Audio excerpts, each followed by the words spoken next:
E kinde mar riwruok matayo tuke mag floorball timo ikruok ne tuke mag pinje Afrika ma ibiro bagi pacho ka bagni nenore nikech nok mar omenda manyalo kelo midhiero mar bago tukegi. Kanowuok gi jofwambo, jakom mar riwruok matayo tuke mag floorball Paul Maina olero ni geno margi mar yudo omenda maromo siling milion 5 kowuok kuom migawo mar weche tuke osegore Luanda.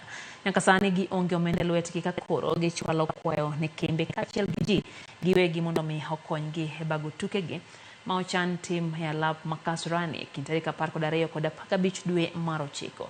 Nyaka sani timbe maromo 10 kama oting'o Cameroon, Uganda, Mozambique, Morocco, Cote d'Ivoire kaachiel gi Burkina Faso osendikore mar chopo e tuke ma kamago.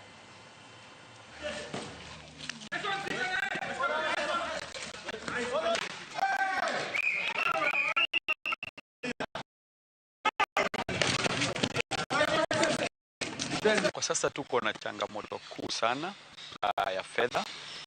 Hatujaweza kuhaya Kasarani grounds. Hiyo ndio changamoto kubwa sana ambayo tuko nayo. Pia jinsi unaona tunafanya mazoezi nje, tunafaa kuwa tukifanyia ndani. Lakini tumetuma ombi kwa serikali. Bado hatujapata response mzuri sana.